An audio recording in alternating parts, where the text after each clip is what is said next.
धाम को सत्य लोग को जा रहे, हमारा अवतार बाद में होगा। बोलिए भक्तों भगवान की। इस प्रकार समस्त देवता बड़े प्रसन्न हो गए हैं। अब जब समस्त देवता अपने अपने धाम को चले जाते हैं, वर्णन करते हैं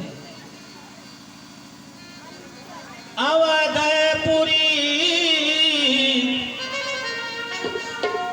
रघुकुल मनि राऊ और वेद विदित दशरथ नाम। वेद विदित दशरथ नाम। धर्म धुरंधर गुण निधि ज्ञानी। धर्म धुरंधर गुण निधि ज्ञानी। हृदय भगति मति सारस पानी। हृदय भगति मति सारस पानी। अवधपुरी में महाराज चक्रवर्ती सम्राट दशरथ जी विराजमान हैं और जो धर्म के धुरी को धारण करने वाले हैं, हृदय में भगवान श्री हरि विष्णु की भक्ति है और मति सारंग पानी। ध्यान देना, सारंग पानी माने जो अपने हाथों में धनुष और बाण लिए हैं, मति उनमें यानी श्री राम जी में। हृदय भगवान विष्णु में और मति भगवान श्री राम में। कब अवतार होगा हमारे यहाँ श्री राम जी का? कौशल्यादि नारी प्रिय सब आचरण पुनीत पति अनुकूल प्रेम दृढ़ हरिपद कमल। और इनकी नारियां जितनी हैं वो सब महाराज दशरथ जी के आज्ञा अनुसार कार्य करती हैं। कौशल्या, कैकेयी, सुमित्रा जो मुख्य तीन नारियां हैं, पति अनुकूल, विपरीत नहीं, जैसे चाहते थे जैसे कहते थे वैसी नारियां सब चलती थी, वही कार्य करती थी। हाँ? और सब प्रेम से रहते हैं तो बाबा ने एक बार क्यों लिख दिया? हाँ? एक बार ऐसा समय आया कि महाराज चक्रवर्ती सम्राट दशरथ जी के चिंता हो गई। किस बात की चिंता हो गई? 3 पन व्यतीत हो गया, चौथा पन आने वाला है। बात लग गई। किसकी बात लगी? एक बार भूपति मन माही भय गलानी मोरे सुत नाही। एक बार महाराज चक्रवर्ती सम्राट दशरथ जी सो रहे थे। थोड़ा देर में आंखें खुलने वाली थी, तब तक एक झाड़ू लगाने वाला आ गया। झाड़ू की खरखराहट को सुनी महाराज चक्रवर्ती दशरथ जी की आंखें खुल गई और झाड़ू लगाने वाले को देखा। झट उठ पड़े, विलंब हो गया। स्नान किए, जलपान नहीं किए। हाँ मंत्री सुमंत जी महाराज चली। कहाँ चली? शिकार खेलने के लिए। बिना जलपान किए महाराज दशरथ जी शिकार खेलने के लिए चले गए। सुमंत जी के साथ में सुमंत जी के साथ में चले जाते हैं। एक जंगल से दूसरे जंगल में जाते हैं। इनको शिकार कहीं मिलता ही नहीं है। कई जंगल व्यतीत होने के बाद शाम होने वाला है। अब एक हिरन दिखाई दिया, एक मृग दिखाई दिया इनको, जो शब्द वेदी बाण मारते थे चक्रवर्ती सम्राट दशरथ जी। उन्होंने उस हिरन को देख करके बाण चला दिया। अरे बाण हिरन के ना लगा, वो जमीन पर गिर गया। अब मुड़ करके हिरन ने कहा, अरे राजन सुनो राजन एक बात बताओ। सुनो राजन एक बात बताओ। निर्वंशी के हाथ ना निर्वंशी के हाथ सुन करके तब एक बार भूपति मन माही एक बार भूपति मन माही है गलानी मोरे सुत नाही। है गलानी मोरे सुत नाही। उस मृग की बात को सुन करके चक्रवर्ती सम्राट दशरथ जी की चिंता हो गई। आ गए भवन में, मंत्री से कहा जल्लाद को बुलाइए। जल्लाद आ गया। वो झाड़ू लगाने वाले को बुलाया गया। वो झाड़ू लगाने वाला जब आया कहा इसको फांसी की सजा दे दीजिए। उसने फांसी के तख्ते पर जब उसको चढ़ाया गया तो आखिरी इच्छा पूछी गई, क्या चाहते हो? उस झाड़ू लगाने वाले ने कहा महाराज का दर्शन चाहता हूँ। दशरथ जी आ गए, क्या बात है? उसने कहा महाराज सब तो ठीक है, हमें फांसी हो जाए, लेकिन किस कारण से, कौन ऐसा अपराध मैंने किया जो हमें फांसी होने जा रही है, सजा तो सुना दीजिए महाराज। दशरथ जी ने कहा देखो आज सुबह सो करके उठे, हम तुम्हारे मुख को देख लिए, बिना पानी पिए शिकार खेलने के लिए चले गए। सूर्य उदय से सूर्य अस्ताचल तक शिकार खेले, कई जंगल में भ्रमण करना पड़ा, हमको अन्न जल ना मिला और शिकार भी ना मिला। एक हिरन मिला, उसको बाण मारे, हम शब्दभेद बाण चलाने वाले, वो बाण विफल हो गया। और उसने कहा हम तुम्हारे हाथ नहीं आने वाली।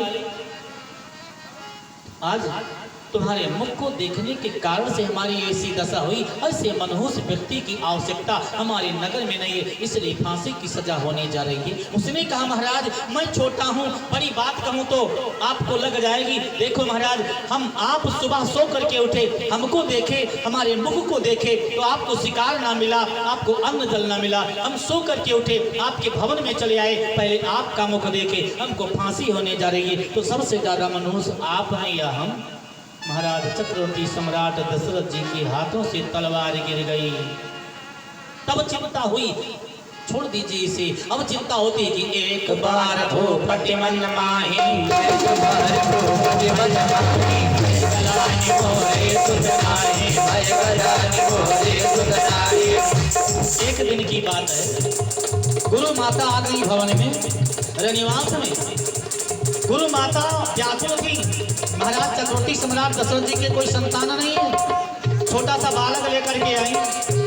और जब समस्त रानियां बैठ गई गुरु माता की सेवा करने के लिए, महाराज दशरथ जी जब आए, माँ ने उस बच्चे को रुला दिया। बच्चा रोने लगा। माँ ने पूछा क्यों रोते हो बेटा?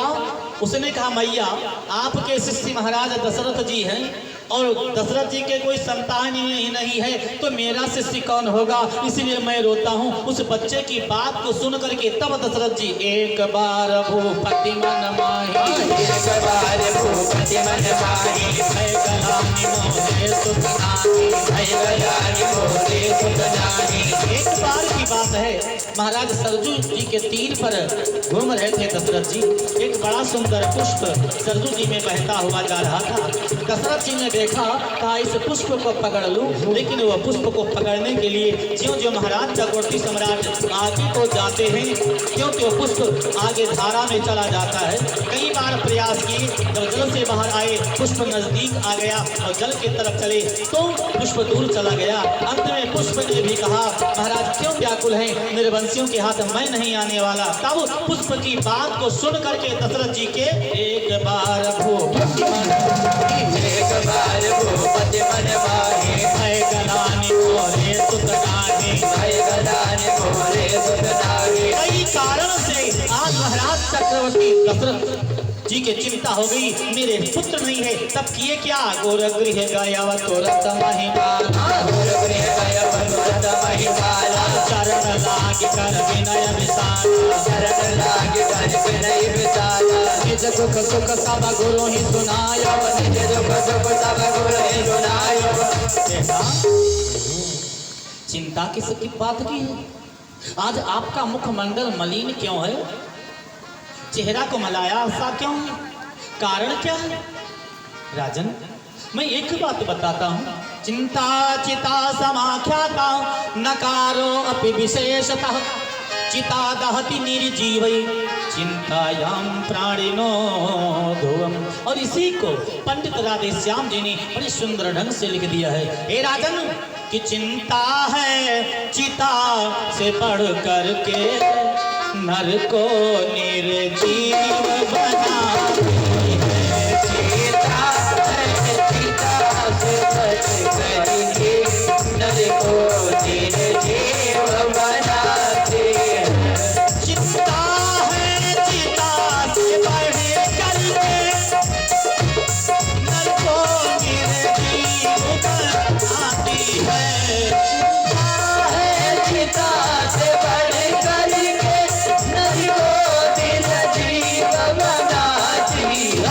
राजन मुर्दे को चिता जलाती है, राजन मुर्दे को चिता जलाती है, चिंता जीने को खाती है, मुर्दे को चिता जलाती है, चिता जीने को खाती है।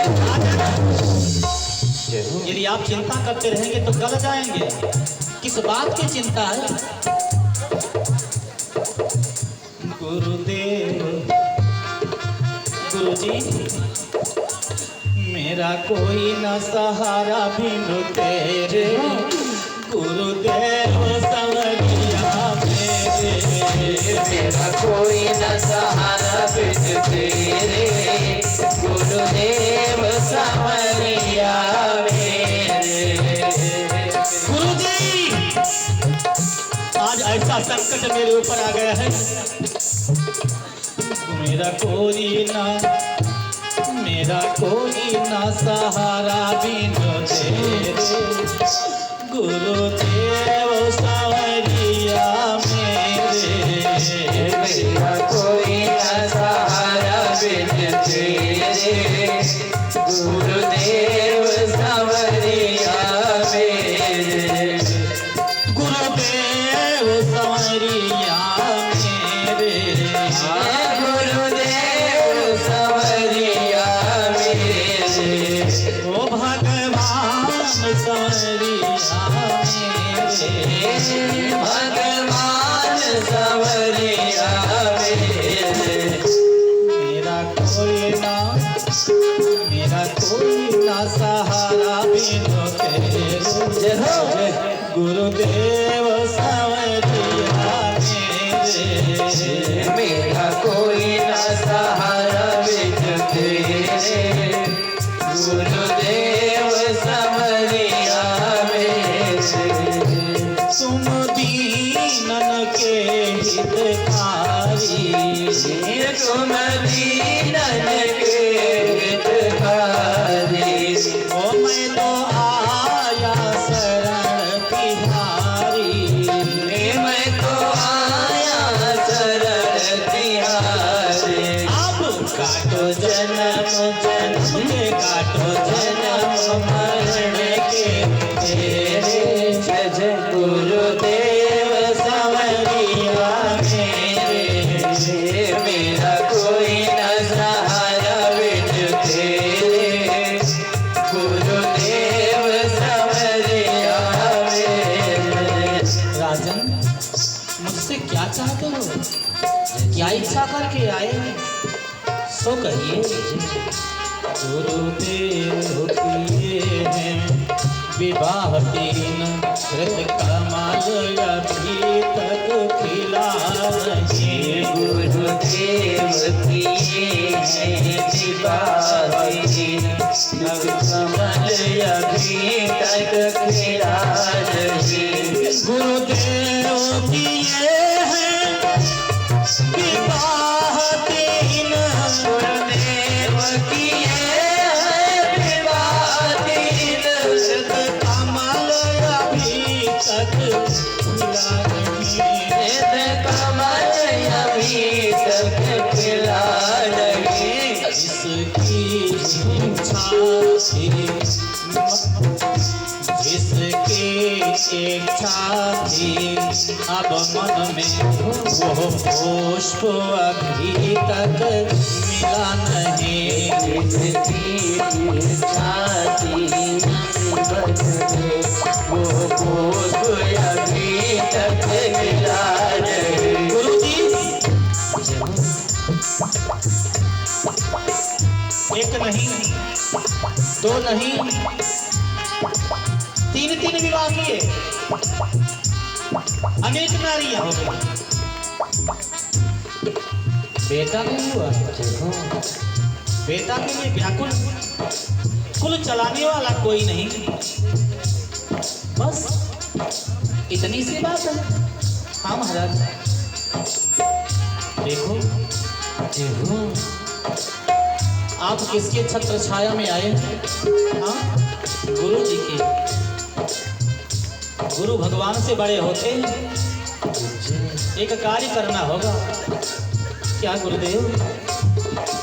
राजा, यदि आपको इच्छा ही है कर पुत्रों की, कर जो है पुत्रों की, पुत्रेष्टिया की संविधान करो, पुत्रेष्टिया के संविधान करो। राजन, यदि पुत्र चाहते हैं, पुत्रेष्ट यज्ञ करिए, व्यवस्था कीजिए, पुत्रेष्ट यज्ञ हो जाएगी, अग्नि देवता प्रसन्न होंगे, पुत्र होगा। अच्छा महाराज, आप आचार्य बन जाइए, यज्ञ करवाइए। बोले नहीं नहीं, आचार्य हम नहीं बन सकते। कौन आचार्य बनेगा? पुत्रेष्ट यज्ञ के विशेषज्ञ, पुत्रेष्टिया के विशेषज्ञ, श्रृंगी ऋषि को बुलवाना है, श्रृंगी ऋषि को बुलवाना है। मेहमान तुम्हारे होते हैं, मेहमान तुम्हारे होते हैं, आचार्य उन्हीं को बनाना है। आचार्य उन्हीं को बनाना है। यदि श्रृंगी ऋषि को बुला लिए, पुत्र से यज्ञ करवाए, एक पुत्र के लिए चिंता है राजन, एक नहीं, दो नहीं, तीन नहीं, पाओगे 4 पुत्र राजन, भगवान विष्णु का ध्यान करो। पाओगे पुत्र 4 राजन, भगवान विष्णु का ध्यान करो। लेकिन एक काम करना होगा तुम्हें। यदि पुत्र चाहिए तो एक काम करना होगा। क्या? श्रृंगी ऋषि को बुलवाना होगा। वो मान्य होते हैं सज्जनों। एक कहाँ साधु और कहाँ एक राजा। गुरुजी ने बताया आपके मान्य श्रृंगी ऋषि हैं। और मान्य किसको कहते हैं? जिसके यहाँ पुत्री का विवाह किया जाए, जिसके यहाँ बहन का विवाह किया जाए और जिसके यहाँ बुआ का विवाह किया जाए, मान्य यही तो होते हैं। तो कौन सा रिश्ता महाराज श्रृंगी ऋषि का और महाराज दशरथ जी का था? ध्यान देना। एक समय की बात है जब कौशल्या जी का विवाह महाराज चक्रवर्ती सम्राट दशरथ जी के साथ होने जा रहा था। भाभी को रावण कैद किए था। भाभी गा रही थी। रावण ने पूछा क्या गाती हो? दशरथ कौशल्या विवाह। रावण जानता था दशरथ कौशल्या से जो पुत्र पैदा होगा उसी से मेरी मृत्यु होगी। छठ दौड़ा, कौशल नरेश के यहाँ पहुँच गया। कौशल्या समस्त कन्याओं के साथ में खेल रही थी। ए बेटिया, इसमें कौशल्या नाम किसका? खड़ी हो गई। हाँ महाराज, साधु के रूप में था। प्रणाम, मेरा नाम कौशल्या है। बोली काम क्या है? तुम्हारे पिताजी ने बुलाया है, जाती हूँ सखियों के साथ। नहीं नहीं, आपके पिता ने कहा है अपने साथ लाना। कौशल्या जी को रावण अपने साथ ले चला और रास्ते में आकर के एक पिटारी में बंद कर दिया। पिटारी में बंद करके महाराज समुद्र में डाल दिया। और जब समुद्र में डाल दिया तो राघव नामक मत्स्य को सौंप दिया। रावण ने कहा कि जब मैं जैसे दे रहा हूँ वैसे ला करके आप हमको दीजिएगा, जब मैं मांगूंगा तब दे दीजिएगा। रावण तो चला गया। ब्रह्मा जी स्वयं आते हैं रावण के रूप में और उस पिटारी को मांग लेते हैं।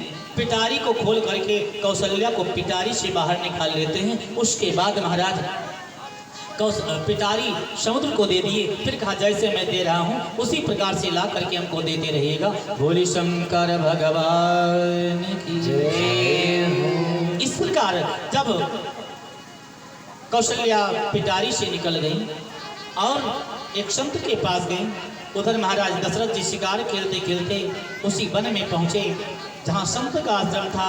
रात्रि विश्राम किए, कौशल्या से परिचय हो गया। तब तो कौशल्या दशरथ जी के द्वारा गर्भवती होती हैं। एक पुत्री पैदा हुई जिनका नाम शांता। उस शांता जब शांता पैदा हो जाती है तो महाराज दशरथ जी सुमंत के द्वारा कौशल्या को पाए, पुत्री को स्वयं ले लिए और कौशल्या को कौशल नरेश के पास जाकर के कौशल नरेश को दे दिया। इसके बाद में दशरथ जी और कौशल्या का विवाह हुआ। फिर रावण पहुंचा, दशरथ और कौशल्या का विवाह हुआ और कौशल नरेश के मंत्री की पुत्री के साथ सुमंत का विवाह हुआ। उसके बाद में अंग देश के राजा रोमपाद आकर के शांता को गोदी ले गए। रोमपाद के यहाँ शांता रहती हैं, ध्यान देना। एक दिन अंग देश में सूखा पड़ गया और जब अंग देश में सूखा पड़ जाता है तो अपने गुरु से पूछे। गुरु जी ने कहा यदि विभांडक ऋषि के पुत्र श्रृंगी ऋषि का आगमन आपके नगर में हो जाए तो जलवृष्टि होगी। ये कार्य वैश्याओं को सौंपा गया। वैश्या विभांडक ऋषि के आश्रम में गई। जब विभांडक ऋषि नहीं थे, श्रृंगी ऋषि थी, तब वैश्या पहुंची। बड़ा सुंदर गान किया। श्रृंगी ऋषि ने समझा ये संत हैं। तो उस समय कहा और सुनाइए महाराज। वैश्याओं ने कहा मेरे आश्रम में चलिए, आपको सुंदर सुंदर भजन सुनाऊंगा। श्रृंगी ऋषि वैश्याओं के साथ पहुंचे अंग देश में और जैसे पहुंचे जल की वृष्टि हुई। रोमपाद महाराज बड़े प्रसन्न हुए और शांता का विवाह श्रृंगी ऋषि के साथ में कर दिया। और जब श्रृंगी ऋषि के साथ में कर दिया, शांता श्रृंगी ऋषि के साथ चली गई। पुत्री किसकी है? महाराज दशरथ जी की है। इसीलिए गुरु वशिष्ठ जी ने कहा कि वह मान्य तुम्हारे होते हैं, आचार्य मुनि को बनाना है। वह मान्य तुम्हारे होते हैं, आचार्य मुनि को बनाना। महाराज दशरथ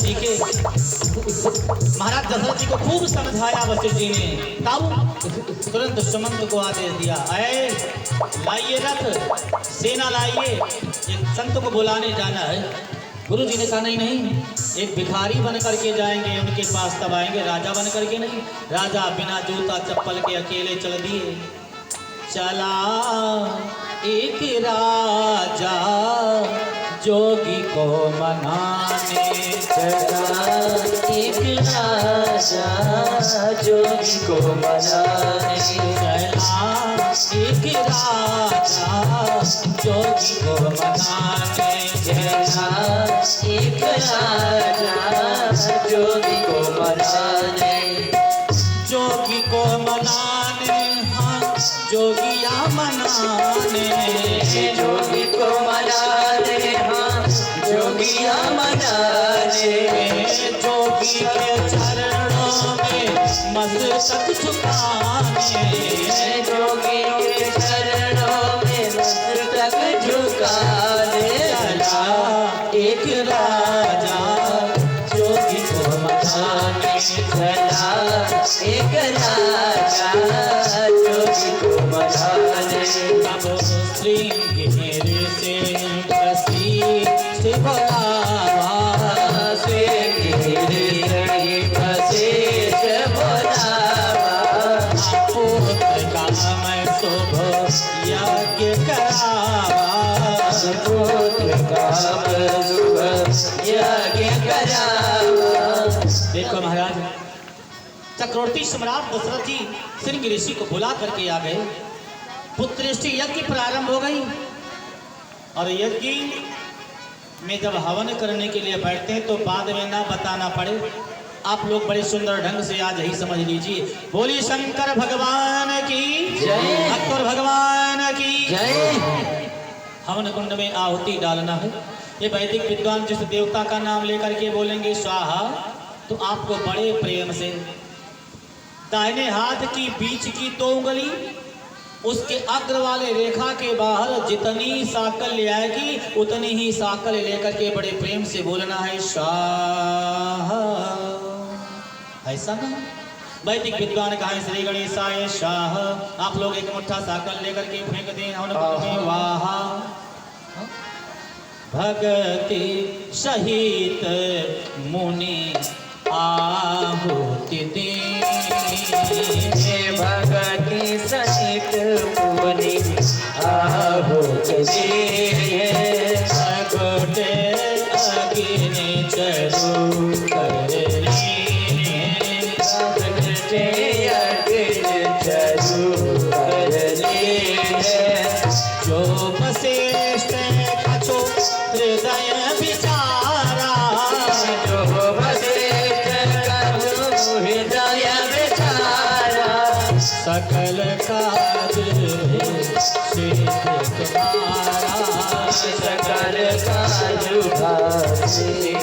तुम्हारा सकल अग्नि देवता प्रकट हुए। देखो महाराज, यज्ञ की आहुति के समय अग्नि देवता प्रसन्न होकर के प्रकट हुए और अभी कुछ ही समय में हमारे श्री हरि भगवान विष्णु चतुर्भुज रूप से प्रकट होंगे आप लोगों के सम्मुख। आज 4 भुजा धारण के भगवान विष्णु का अवतार होगा आप लोगों के सामने। ये दिव्य झांकी दिखाई जाएगी। बोलिए भक्त भगवान की जय। भगवान भोले बाबा ने माता पार्वती से कहा अग्नि देवता प्रकट हुई हब्बी लेकर के, और कहा महाराज दशरथ जी से कहा इस हब्बी को लीजिए और ले जाइए अपने रानियों को बांट दीजिए। जो वशिष्ठ जी ने अपने मन में विचार करके यज्ञ संपन्न करवाया है वो कार्य आपका सफल हो। वशिष्ठ जी उस समय हब्बी को लेकर के अपने तीनों रानियों को बुलाते हैं और हब्बी बांटते हैं। कितने सुंदर ढंग से बांटते हैं। अर्ध भाग कौशल्य है दीना, उभय भाग आधे कर कीना। आधा भाग कौशल्या को दे दिया, आधे का 2 भाग करके एक कौशल्य सुमित्रा को और एक कैकेयी को दे दिया। लेकिन महाराज तीनों रानियां अब को खाई नहीं, रख दिया। तो सुमित्रा जी का भाग लेकर के एक चील उड़ गई। अंजनी पर्वत के ऊपर जाकर के खाना चाहिए, वो हब्बी नीचे गिर गई। पर्वत से नीचे केसरी नामक बंदर वहाँ पर रखवाली अंजनी के साथ करते थे। तो उस हब्बी को भगवान भोले बाबा का प्रसाद समझ करके ला करके अंजनी को दे दिया। अंजनी ने खा लिया, गर्भवती हो गई तो हनुमान जी पैदा हुए। इसीलिए भगवान श्री रामचंद्र जी ने हनुमान जी से कहा है कि तुम मम प्रिय भरत सम भाई।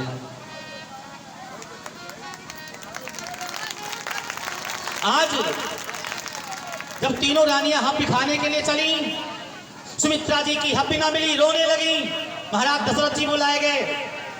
क्या बात है? कहा मेरी हब्बी गायब हो गई। उस समय कौशल्या और कैकेयी दोनों अपने हाथ में हब्बी लेकर के खाने जा रही थी। दशरथ जी ने कहा नहीं, आप इस बेचारी को आप दोनों मिलकर के दे दीजिए। कौशल्या कैकेयी हाथ धरी, बाबा ने लिख दिया है। कौशल्या कैकेयी दोनों अपने हाथ में हब्बी रख करके खाने जा रही थी। और दशरथ जी के कहने से दीन सुमित्र ही मन प्रसन्न करी, अपने में से थोड़ा थोड़ा भाग लेकर के सुमित्रा जी को दे दिया। अब सुमित्रा जी का 2 भाग हो गया, एक कौशल्या जी के हाथ से और एक कैकेयी जी के हाथ से। सुमित्रा जी का 2 भाग हो गया। इसलिए तीनों रानियां गर्भवती हुई और सुमित्रा के 2 पुत्र पैदा हुए थे। बोले भक्त भगवान की जय। बड़े सुंदर ढंग से यही विध गर्भ सहित सब रानी, यही विध गर्भ सहित सब नारी, भई हृदय हर्षित सुख भारी। जा दिन ते हरि गर्भ आए, नित नव मंगल मोद बधाए। मंदिर मह सब राजै रानी। बड़ी सुंदर ढंग से भगवान आज गर्भ में है। उसी दिन से जितने भक्त हैं, मंदिर हैं, संत हैं, विद्वान हैं, सब आनंदित हो जाते हैं। धीरे धीरे समय व्यतीत हुआ, जोग लगन ग्रहवार तिथि, सकल भजे अनुकूल, चर अरु अचर हर्ष जुट, राम जन्म। भगवान के अवतार का समय आ गया। और जब भगवान के अवतार का समय आता है वो कौन सा समय, कौन सा दिन, कौन सा मुहूर्त आ गया कि नवमी तिथि मधुमास पुनीता, नवमी तिथि मधुमास पुनीता,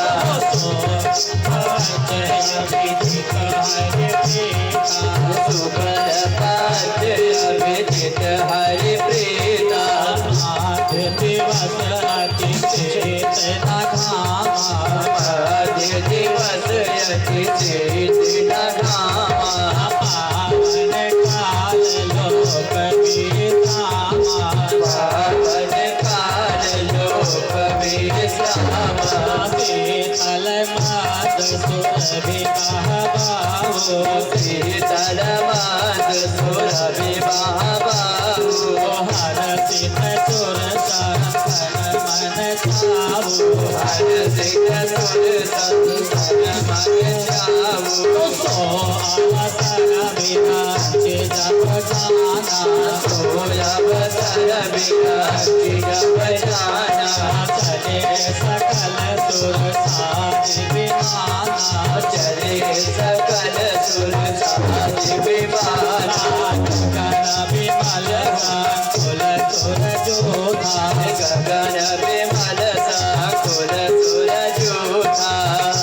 वही गुण गंधर्व बरूठा वही गुण गंधर्व बरूठा भारत ही सुमन सुहांजुल साजे बरसाहि सुमन सुहांजुल साजे कहा कहा गगन दुबे बाजे गहे गगन धूंधवे बाजे बरसाहि सुमन सुहांजुल साजे बरसाहि सुमन सुहांजुल साजे बरसाहि सुमन सुहांजुल साजे बरसाहि सुमन सुहांजुल साजे बरसाहि सुमन सुहांजुल साजे बरसाहि सुमन सुहांजुल साजे गगन दुबे बाजे गहे गगन धूंधवे बाजे तुझ कर विदाग मुनि देवा तुझ कर विदाग मुनि देवा बहु मिथिला ये भैया राखी चैत्र का महीना है और दिन में 12 बज रहे हैं। ना बहुत ठंडी है और ना बहुत गर्मी है। भगवान के अवतार का समय होता है।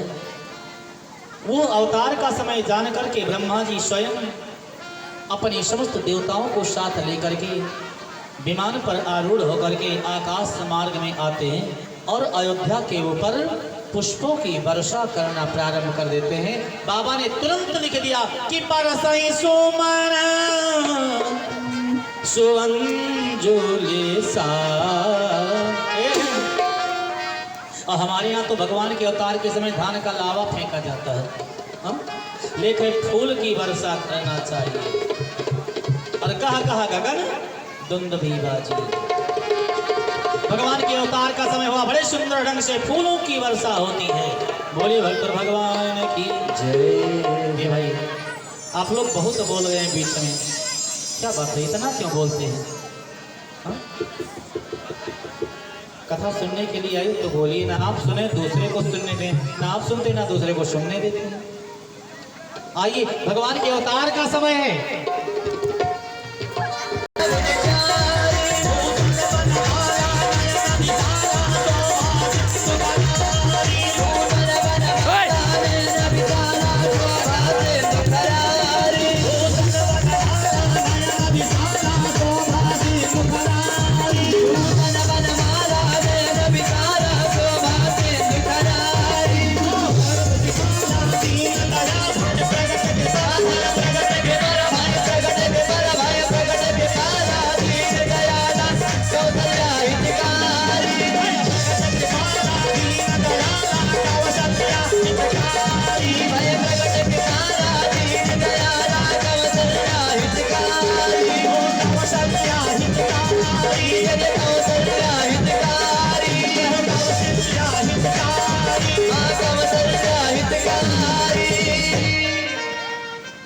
चतुर्भुज रूप से भगवान का अवतार हो गया। बोलिए भक्त भगवान की। अच्छा, भगवान का अवतार हुआ, जिन जिनको अच्छी लगी हो झांकी हाथ उठाइए। जय हो जय हो जय हो। बड़ा आनंद आ गया आज आपके इस उड़ीला धर्मपुर ग्राम में श्री राम महायज्ञ हो रही थी, इसमें भगवान का अवतार हो गया। क्या पूछना, ताली बजाए ही नहीं, अच्छी कैसे लगी? ये भैया भगवान का अवतार हो तो मेरा विचार ये कहता थोड़ा आरती कर लीजिए भगवान। हाँ? इसके बाद आगे प्रसंग तो बढ़ेगा ही, लेकिन आरती भगवान की कर लेना चाहिए। भगवान का अवतार हुआ है। हाँ हाँ, आरती उतार लीजिए। और जिन जिन भारी बस्ती है तो न्यौछावर डाला जाता है। आज भगवान का अवतार हो तो का न्यौछावर नहीं पड़ेगा। कौन कौन भक्त न्यौछावर डालेंगे? हाथ उठाइए। गिनती के 1-2 व्यक्ति हाथ उठाए। हाँ? अच्छा, ये सोच रहे हैं कि पहले कल नहीं बताए थे महाराज जी, नहीं तो कुछ न्यौछावर ले जाते। हमने कल कहा था, याद करिए, हमने कहा था कि 3 स्थान पर खाली हाथ नहीं जाना चाहिए मंदिर में। हरे स्वामी जय हो जगदीश हरे, भक्त जनों के संकट, भक्त जनों के संकट छड़ते दूर करे। जय जगदीश हरे, जय जगदीश हरे।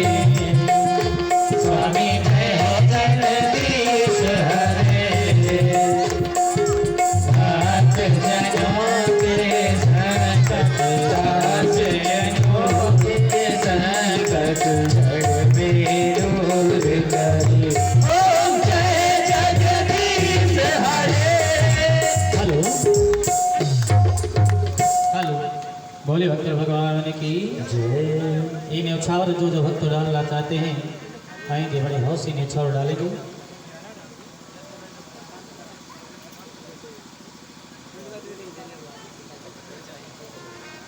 जय हो जय हो। ये है आपके मध्य में श्री बजरंग प्रसाद तिवारी जी के कर कमलों द्वारा भगवान के इस न्यौछावर में एक मुद्रा